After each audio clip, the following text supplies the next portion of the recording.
reading natin today is ano yung hinihintay ni universe na i-confess natin, no? Ano yung hinihintay ni universe na i-confess, na aminin natin na mga kasalanan natin, kasalanan or mga kasalanan natin para mapatawad na tayo ni universe, no? Lalo na ngayon yung panahon na eto na naman, no, nagsasacrifice na naman sa atin si Jesus Christ, no?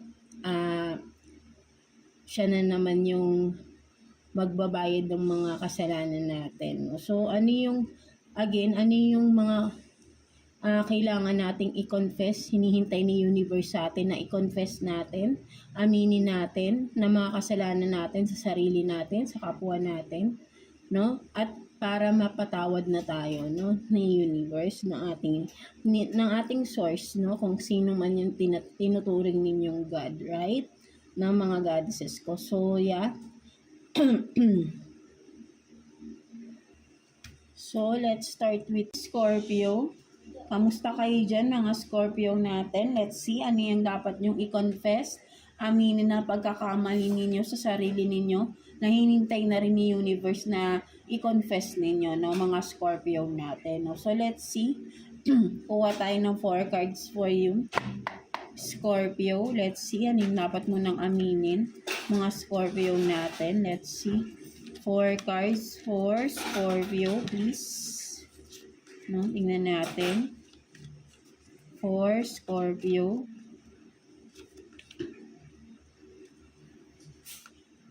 Tingnan natin.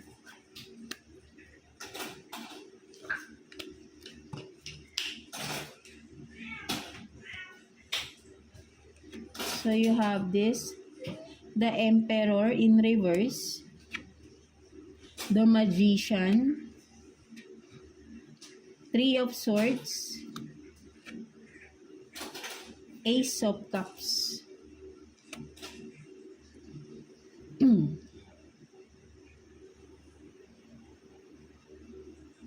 Ang nakikita ko dito, Scorpio, parang may nagawa ka ba na sabihin natin, parang nag-wish ka ba na mag-fail ang isang person, ang isang particular person, specific person, no, dahil mahal mo tong tao na ito, no? Parang mini-wish mo or nag-wish ka na masaktan, na magkaroon ng failure sa buhay itong tao na to, no? Something like that, no? Ayun yung nakikita ko dito, Scorpio, no?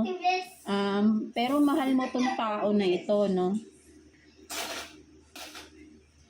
Pero nakikita ko mahal mo siya, no? I don't know bakit mini-wish mo tong tao na to na masaktan, no? Parang kinokontrol mo, no, with the Magician. Scorpio, nakikita ko for some of you, nararamdaman ko parang ginagawan mo ba to ng ritual? For some of you, para mag-fail sa kanyang buhay, no? Kung sino man ito, Scorpio natin, because of love, no? I don't know, no, kung ano man ito, no? Parang meron kang ginagawan na para mapabagsak mo yung isang tao, no? Something like that, no? So, nakikita ni universe ito, no?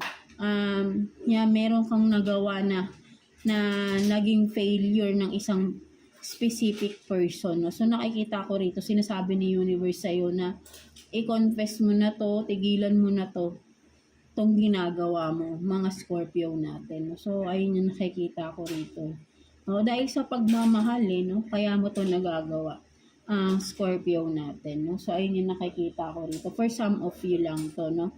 Scorpio, may ginagawa kang hindi maganda, no? Nag-wish ka or kung ano man with the Magician. For some of you, may alam ka, no? Ginagawan mo ng mga ritual itong particular person na to, no? Parang naghihiganti ka for some of you, no? Ayun yung nakikita ko rito, no? So, let's see. What's the advice sa'yo ni universe, no, mga Scorpio natin? Kuha tayo ng 1 card for you, Scorpio. Let's see. Tingnan natin. For Scorpio. So, you have this breath, no?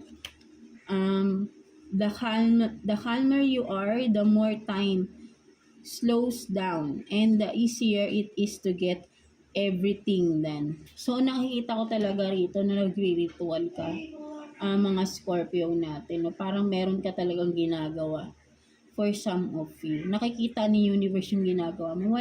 Walang hidden kay universe ng mga Scorpio na matatago mo man yan sa mga tao pero kay universe hindi.